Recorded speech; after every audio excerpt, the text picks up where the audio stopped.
할렐루야. 아멘. 새벽을 깨우며 또 기도의 불을 밝히며 베들레헴을 향해 오르는 우리 모든 성도님들 위해 우리 주님의 크신 은총이 함께하길 기원합니다. 또 유튜브로 또 일상의 자리를 깨우며 또 함께 새벽 기도에 참여하고 있는 우리 또 엘림의 가족들 위에도 동일한 은혜로 하나님께서 역사해 주실 줄 믿습니다. 우리가 함께 찬송하며 영광 올려드린 찬송가 126장 천사 찬송하기를 이라는 찬양은요, 베들레헴 들판에 울려 퍼진 또 하늘의 노래를 담고 있는 찬양이죠.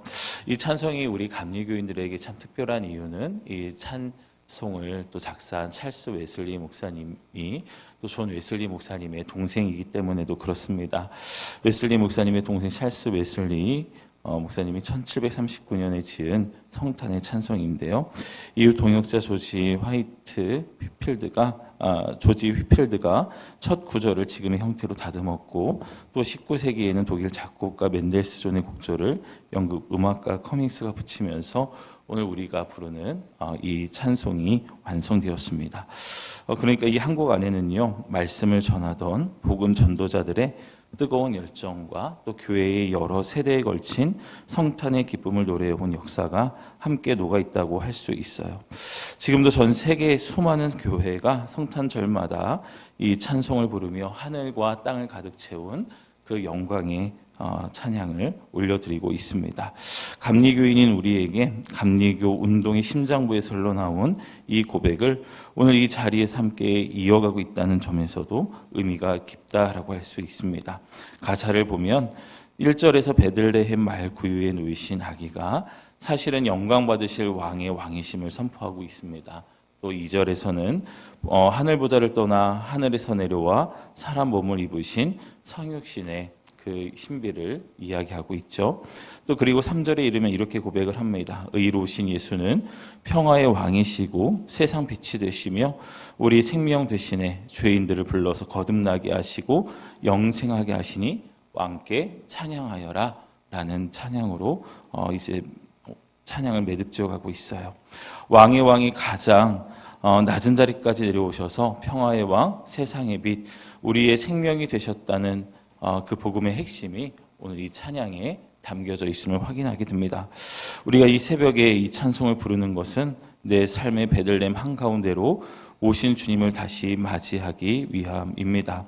특별히 올 한 해를 돌아보고 지치고 메마른 마음으로 이 자리에 나온 우리에게 이 찬송은 다시 살게 하시는 생명의 복음을 우리들에게 다시금 선포하게 하는 찬양이 되고 있죠. 왜 예수님이 베들레헴에 오셔야 했는가? 왜 하나님의 아들이 사람의 몸을 입으셔야 했는가? 바로 우리의 생명 되시기 위하여 또 하나님은 아들 예수 그리스도를 이 땅의 빛으로 보내주셨다라고 하는 것이죠. 그래서 오늘 새벽에는 이 찬송이 노래하는 고백을 요한복음 1장 12절부터 14절의 말씀을 통해 또 말씀 안에서 다시 한번 확인해 보고자 합니다. 예수님의 탄생 이야기를 들을 때 마음속에 이런 생각이 드실 수 있을 것 같아요. 예수님이 오신 건 알겠는데 그 예수님의 오심이 지금 내가 살아가는 현실 가운데 어떤 의미가 있습니까? 예수님이 내 삶의 경제적인 문제를 해결해 주시는 것도 아니고 또 병의 문제를 해결해 주시는 것도 아니고 예수님이 이 땅에 오셨다라는 것이 나에게 무슨 상관이 있는지 잘 모르겠습니다 라는 그 질문으로 또 이 성탄절을 기다리고 있는 분들도 있을지 모르겠습니다. 직장의 문제, 건강의 문제, 자녀의 문제, 노후의 문제로 마음이 가득할 때에 베들레헴에 오신 예수님의 그 모습은 우리들에게 너무 멀리 떨어져 있는 하나의 이야기처럼 들릴 수 있다라고 하는 것이죠. 그런데 요한복음 1장 12절 말씀은 성탄을 우리의 현실 가운데로 끌어당기고 있습니다. 우리 1장 12절 말씀을 다시 한번 보면 이렇게 말씀하고 있죠. 영접하는 자, 곧 그 이름을 믿는 자들에게는 하나님의 자녀가 되는 권세를 주셨으니, 예수님의 탄생이 내 인생과 실제로 연결되는 지점이 바로 오늘 말씀에 담겨져 있습니다. 바로 영접이라고 하는 부분에 있어요. 성탄은 감동적인 이야기를 한 번 더 듣는 날을 넘어서 그분을 내 마음의 주인으로 모셔드리는 사건이다라고 할 수 있습니다. 우리가 예수님을 베들레헴에서 만나는 것뿐만이 아니라 그 만남을 통하여 우리가 납작 엎드려 이 땅의 왕으로 오신 주님을 만날 뿐만이 아니라 내 인생의 왕으로 오신 주님을 맞이하는 자리가 된다라고 하는 것이죠. 그래서 우리가 베들레헴으로 올랐을 때에 예수님을 만나는 그 순간 분반 박사들이 그 모든 것들을 가지고 온 귀중한 보배합을 이제 올려드리며 이제 무릎을 꿇고 납작 엎드려 왕으로 오신 주님을 경배하는 그 모습을 우리도 함께 따라가면서 내 인생의 왕으로 오신 주님을 인정하는 시간이 바로 베들레헴에서 우리 주님을 맞이하게 되는 그 시간이다라고 할 수 있습니다. 그래서 우리가 베들레헴으로 올랐을 때에 말 구유에 놓이신 예수님을 보는 것을 뿐만이 아니라 예수님을 바라보며 나의 인생 전부를 납작 엎드리는 경배의 모습으로 나아가야 된다는 것이죠. 그리고 이 경배의 모습에는 주님, 이제는 내가 내 인생의 주인으로 사는 것이 아니라 내가 왕으로 사는 것이 아니라 내 인생의 왕, 내 인생의 주님은 지금 말 구유에 놓이신 주님이십니다 라고 하는 그 인정과 또 그 순복이 또 그 의미에 담겨져 있다라고 할 수 있습니다. 바로 그것이 오늘 영접하다라고 하는 그 단어에 담겨져 있어요. 영접하다라는 말은 헬라어로 람바노라는 동사를 쓰는데 단순히 한번 스쳐 지나가는 접촉의 의미가 아닙니다. 누군가가 내미는 것을 내가 손을 뻗어 붙잡아 내 것으로 취한다, 기꺼이 받아들인다라고 하는 적극적인 의미를 가지고 있어요. 요한은 영접하는 자라는 표현 바로 뒤에 그 이름을 믿는 자들이라는 말을 이어갑니다. 곧 영접한다는 것은 예수님의 이름, 그분의 인격과 사역과 권위를 신뢰하고 그분께 내 인생과 구원의 그 모든 것들을 의탁하는 그런 마음의 결단을 가리킨다라고 할 수 있습니다. 정보 하나를 더 받아들이는 것이 아니라 내 인생의 중심에 누가 앉을 것인가를 결정한다라고 하는 것이죠. 말하자면 예수님께 집 문을 잠깐 열어 구경시켜만 드리는 것이 아니라 집 열쇠를 내어드리고 이제 이 집의 주인은 주님이십니다 라고 고백하는 것이 바로 이 영접이다라고 하는 단어에 담겨진 의미입니다. 오늘 우리가 부른 찬송가 126장을 다시 한번 떠올려 보면 하늘에서는 천사들이 거룩하신 구주께 영광 돌려 보내세라고 노래하고 있고 이렇게 권합니다. 크고 작은 나라들 기뻐 화답하여라. 이 화답은 노래를 따라 부르는 정도에서 끝나는 정도가 아니라는 거죠. 예수님, 제가 그 영광의 노래에 응답하겠습니다. 당신을 내 구주로, 내 주님으로 영접하겠습니다 라고 하는 그 마음의 결단이 이제 담겨져 있다라고 하는 거예요. 많은 사람들이 예수님에 대하여 알고 있지만 실제로 영접하지 않는 모습을 우리가 마주하게 됩니다. 교회를 오래 다니고 성경을 많이 알고 찬송도 많이 부르지만 여전히 내 인생의 운전대는 내가 쥐고 가야지 그 직성이 풀리는 삶이 우리들의 모습으로 보여질 때가 있죠. 그러나 이 성탄의 복음은 우리들에게 다시 묻습니다. 누가 너의 생명인가? 누가 너의 인생의 주인인가? 예수님을 만나는 것에 그치겠는가? 아니면 영접하겠는가? 사랑하는 여러분, 베들레헴으로 오르는 저와 여러분의 여정 끝에 만나게 될 그 예수님이 저와 여러분의 주님으로 또한 구주로 고백되어질 뿐만이 아니라 영접하는 놀라운 역사가 있게 되길 간절히 소망합니다. 만남을 넘어서 예수님을 영접하는 것, 그리고 내 인생의 모든 길을 주님께 맡겨드리는 그 시간을 도전했으면 좋겠습니다. 말 구유에 놓이신 아기 예수를 바라보면 내 인생의 길을 어떻게 이 연약한 존재에게 맡길까라고 하는 그 질문이 떠오를 수밖에 없어요. 그러나 하나님의 역사는 제가 어제 말씀을 전했듯이 거창한 것, 화려한 것에서 시작되지 않았습니다. 한 가지, 한 싹에서부터 하나님의 역사는 시작된다라고 하는 거예요. 이 땅에 보내주신 예수 그리스도의 그 모습을 바라보고 그 모습 앞에 우리가 납작 엎드려 경배할 뿐만이 아니라 진정으로 내 인생의 주님으로 고백하고 내 인생의 주님으로 그 주님을 붙들 수 있는 저와 여러분들의 베들레헴의 시간이 되길 주님의 이름으로 축원을 드립니다. 두 번째로 우리는 또 이렇게 물을 수 있습니다. 하나님의 자녀가 되는 이 엄청난 변화를 어떻게 설명할 수 있을까? 하나님의 자녀가 되는 권세는 무엇인가? 라고 우리는 질문을 하게 돼요. 13절에서 그 비밀을 풀어주시는데요. 13절 말씀을 보면 이렇게 말씀합니다. 이는 혈통으로나 육정으로나 사람의 뜻으로 나지 아니하고 오직 하나님께로부터 난 자들이니라 라고 말씀을 합니다.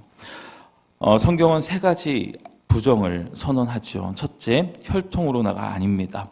어떤 가문에서 태어났는지 또 부모가 어떤 믿음의 사람인지 민족적 배경이 무엇인지가 새 생명의 근거가 아니라는 거죠. 또 두 번째로 육정으로가 아닙니다. 내 안의 욕망, 의욕, 열심, 의지가 아무리 강해도 인간적인 열심만으로는 하나님의 자녀로 다시 태어나는 것, 또 새롭게 태어날 수 없다라고 하는 것을 말씀하고 있죠. 또 세 번째로 사람의 뜻으로나가 아닙니다. 목회자의 결단, 부모의 소원, 누군가의 강권이 우리를 대신해서 하나님의 자녀로 만들 수 없다라고 하는 것입니다. 그러면 어떻게 될까요? 오직 하나님께로부터 난 자들이라고 말씀합니다. 새 생명은 하나님이 시작하신 사건이고 새 생명은 모든 성도 개개인 그 개인을 향하여 있다라고 하는 거예요. 우리가 한 것은 우리를 부르시는 하나님의 음성에 아멘으로 응답하며 나아가는 것뿐입니다. 오늘 우리가 부른 126장 3절은 이 진리를 이렇게 노래를 합니다. 죄인들을 불러서 거듭나게 하시고 영생하게 하시니 왕께 찬양하여라. 예수님은 우리의 인생을 조금 나은 사람 정도로 손보러 오신 분이 아니라는 거예요. 우리의 성격을 조금 더 다듬고 문제 몇 가지를 해결해 주는 정도로 오신 분이 아니라 우리를 아예 새롭게 태어나게 하시기 위하여 이 땅 가운데 오신 독생하신 또 하나님의 아들이십니다. 우리의 생명 되시기 위하여 우리 안에 완전히 새로운 탄생을 일으키신 분이 바로 예수님이다라고 하는 거예요. 성탄은 바로 이 새로운 출생의 시작점이요, 또 우리들의 새로운 창조의 시작점이다라고 할 수 있습니다. 여러분, 혹시 신앙을 내가 열심히 쌓아 올려야 하는 것만으로 여기며 살아가고 계신다고 한다면 오늘 말씀은 그 모든 것들을 내려놓으라고 말씀합니다. 우리는 은혜를 의지하여 응답할 뿐이고 새로운 생명을 일으키시는 분은 하나님이시다라고 하는 거죠. 이 사실을 붙잡을 때 비로소 우리는 하나님의 자녀라는 그 신분 안에서 자유하며 살아갈 수 있고 또 자녀가 된 권세를 누리며 살아갈 수 있습니다. 우리 주님은 하나님의 자녀가 된 권세를 누리며 살도록 우리에게 큰 선물로 이 땅에 오셨습니다. 여러분 하나님의 자녀입니다. 그 자녀됨을 기억하며 기쁨 가운데 하나님의 은혜를 누리며 살아가는 하나님의 자녀다라고 하는 것이죠. 하나님의 자녀가 되는 권세를 주셨다라고 하는 것은 바로 오직 하나님께로부터 새롭게 태어난 사람들이 누리는 하나님의 은혜인 줄 믿습니다. 그런데 우리는 자녀된 권세를 누리려고만 했지 정말 새로운 생명으로 태어난 사람으로서 살아가고 있는가? 이 부분들을 질문하지 않고 그 권세만을 하나님 앞에서 주장할 때가 있다라고 하는 거예요. 하나님의 자녀로서 우리가 태어났다라고 하는 그 우리들의 존재의 변화, 이것을 우리가 붙들면서 정말 우리가 하나님 안에서 예수 그리스도 안에서 하나님의 자녀로 완전히 새롭게 빚어졌다라는 것을 우리들의 삶으로 증명해 나아갈 수 있는 저와 여러분들이 되길 주님의 이름으로 축원을 드립니다. 또 세 번째 이렇게 질문할 수도 있어요. 오늘도 예수님은 나와 어떤 관계이신가? 14절 말씀은 이렇게 증언합니다. 말씀이 육신이 되어 우리 가운데 거하심에. 여기서 거하심에라는 그 원어를 보면 이 동사는 장막을 치다, 텐트를 치고 머물다라는 뜻을 가지고 있습니다. 그러니까 요한은 예수님이 이 땅에 잠시 머물렀다 정도를 의미하는 것이 아니라 하나님이 직접 장막을 치고 우리 가운데로 들어와 함께 사셨다라고 지금 선포하고 있는 것입니다. 우리가 구약의 성막을 기억해 보면 출애굽기 25장 8절에서 하나님은 모세에게 내가 그들 중에 거할 성소를 그들이 나를 위하여 짓되라고 말씀을 합니다. 광야 항복한 수많은 장막들 가운데 정확히 중앙에 하나님의 성막이 세워졌습니다. 밤에는 불기둥으로 낮에는 구름기둥으로 그 위에 머무시는 하나님의 영광 때문에 이스라엘 백성은 아침에 눈을 뜰 때마다 밤에 잠자리 들 때마다 자기 장막 가운데 계신 하나님을 눈으로 보듯 확인할 수 있었다라고 하는 거예요. 출애굽기 40장에서는 성막이 완성되자 여호와의 영광이 성막에 가득하여 모세도 들어가지 못했다라고 기록을 합니다. 하나님은 멀리 계신 하나님이 아니라 실제로 자기 백성 한가운데 장막을 치시고 함께 사시는 하나님이시다라고 하는 것을 그 구약 성경을 통해서도 우리들에게 보여주셨어요. 요한복음 1장 14절 말씀, 우리 가운데 거하심에 라는 이 고백과 선포는 바로 이 그림을 신약의 언어로 다시금 우리들에게 그 은혜를 깨우쳐주고 있습니다. 오늘 우리가 부른 찬송 2절을 보면 오늘 나신 예수는 하늘에서 내려와 처녀 몸에 나셔서 사람 몸을 입었네 라고 고백을 합니다. 하나님의 아들이 사람의 장막 인간의 육신을 입고 우리 한가운데로 들어오신 겁니다. 천지를 창조하신 하나님이 인간의 몸 안에 들어오신 거예요. 우리가 이 부분을 생각할 때에 정말 있을 수 없는 일들이 일어나게 된 것이죠. 하나님께서 당신이 직접 손으로 빚은 그리고 코에 생기를 불어넣은 그 사람의 몸으로 그 한계로 이제 걸어 들어오셨다라고 하는 것, 스스로를 제한하여서 들어오셨다라고 하는 것은 정말 우리가 상상할 수도 없었던 그런 하나님의 은혜입니다.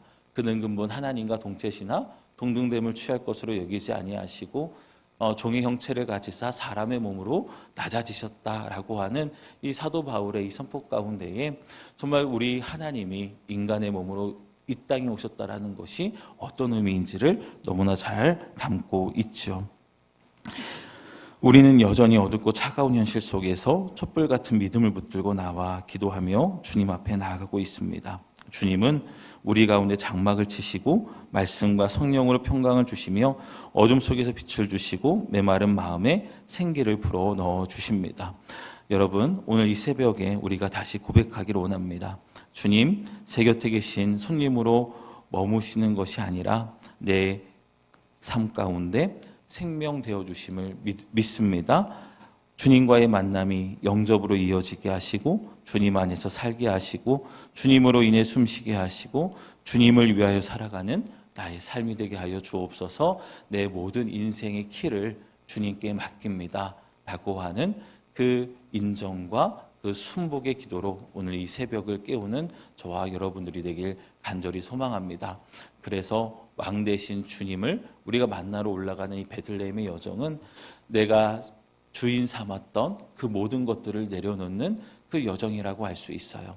베들레헴에 가까이 가면 다가갈수록 저와 여러분들이 내 인생의 주인 삼았던 그 모든 것들을 하나씩 내려놓을 수 있는 믿음의 결단이 있게 되길 간절히 소망합니다. 어떨 때는 하나님께서 선물로 주신 그 자녀들이 내 인생의 주인이 되어 있는 순간들도 있더라고요. 또 어떤 때는 내가 정말 염려하고 걱정하는 그 걱정 근심거리들이 내 인생의 주인이 되어 있더라고요. 그런데 베들레헴으로 올라가는 그 모든 여정은 내가 주인 삼았던 것들을 하나씩 내려놓으며 정말 내 삶의 왕이시고 주님이신 그 주님을 향한 마음으로 이제 일치시켜가는 그 과정이다라고 할 수 있습니다. 우리의 생명 되시기 위하여 오신 주님을 우리가 영접하고 맞이하는 그 순간 그 생명이 우리 안에 자라나고 있는 줄 믿습니다. 그루터기 같은 인생이라 할지라도 예수님을 믿는 그 믿음의 사람들에게는 한 싹, 한 가지를 하나님이 내신다라고 말씀하셨어요.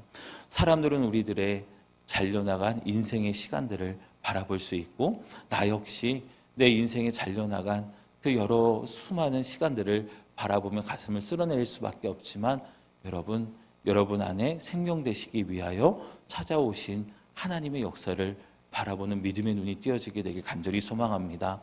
여러분 안에 한 싹이 나고 있습니다. 한 가지가 나고 있습니다. 그리고 꽃이 되어 열매를 맺고 정말 예수 그리스도를 나의 인생의 주님으로 믿고 살아가는 삶의 열매를 하나님이 맺혀가고 계신 줄 믿습니다. 그러니 그 베들레헴에 올랐을 때에 우리의 생명 되시기 위해 오신 그 주님을 내 인생의 주님으로 고백하고 인정하고 그 주님을 붙드는 놀라운 은혜가 있게 되길 주님의 이름으로 축원을 드립니다.